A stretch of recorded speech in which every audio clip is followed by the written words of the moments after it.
ကိုကင်းနီလာမှကြိုးစိုးပါတယ်ရှင်ဒီနေ့ကြက်သားနဲ့ချင်းစော်ကားသီး6ကလေးကိုအရေးတောက်လေးဖြစ်ချက်ပြမှာဖြစ်ပါတယ်ချက်နီးလေးကလည်းရမ်းကိုလွယ်ကူပြီးတော့ခမင်းစားလဲမင်းစေပါတယ်ရှင်ဒါချင်းစော်ကားသီး6လေးတွေကိုရေလေးစိမ်ပေးထားမယ်နော်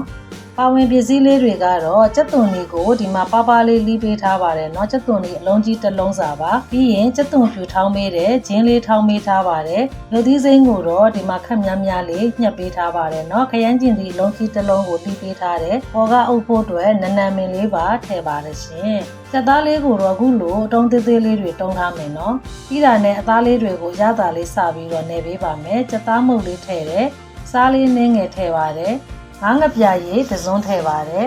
အနက်လေးမွေးအောင်လို့မြေကောင်းမုတ်လေးနဲ့ငယ်ထည့်ပါတယ်เนาะပြီးရင်အသားလေးတွေကိုထက်အောက်လေးခုလိုမျိုးနေပေးမယ်ပြုတ်ပေးပါမယ်เนาะပြုတ်ပေးတဲ့တဲကိုဂျင်းထောင်းထားတာရဲ့ကြက်သွန်ဖြူထောင်းထားတာလေးရထည့်ပြီးတော့ပြုတ်ပေးပါမယ်ရေကိုချက်ချင်းမထည့်ဘဲနဲ့ကြက်သားနံလေးတွေမှုေးလာတဲ့အထိခဏလုံးပေးထားမယ်เนาะခုလိုနေထားလေးရောက်ပြီဆိုရင်တော့ရေလေးလိုသလိုထည့်ပြီးတော့ကြက်သားနူးလာတဲ့အထိပြုတ်ပေးပါမယ်ပွက်ပွက်ဆူလာပြီဆိုရင်တော့ဒါဆွမ်းနာရေစိမ်ထားတဲ့ချင်းစော်ကားသီး6လေးတွေထည့်ပေးပါမယ်အခုချက်ပြတဲ့ဟင်းလေးကအရန်ကိုလည်းစားကောင်းပါတယ်เนาะအနံ့ရတာနဲ့လည်းပြည့်စုံပါတယ်ရှင်ရတာလေးထပ်ထည့်ပေးပါတယ်เนาะကြက်သားမုန့်နဲ့ငပြာရည်လေးနဲ့ထပ်ထည့်တယ်ပြီးရင်တော့အဆက်ထည့်ပါမယ်ခရမ်းကျင်သင်းတီးထားတာထည့်မယ်ကြက်သွန်လေးပါပါတီးထားတာလေးထည့်ပါတယ်နနမင်လေးပေါ်ကနေအုပ်ပေးလိုက်မယ်เนาะဟင်းရည်လေးတွေပွက်ပွက်ဆူလာတဲ့ဒီတည်ပေးပါမယ်ရှင်အခုလိုပွက်ပွက်ဆူလာပြီဆိုရင်အနံ့လေးကလည်းတအားကိုမှုေးပြီးတော့စားကျင်စရာလေးပါရှင်အခုဆိုရင်တော့အရန်ကိုစားကောင်းပြီးရတာရှိတဲ့ကြက်ချင်စော်ကားသည့်အဆက်ချက်လေးရပါပြီရှင်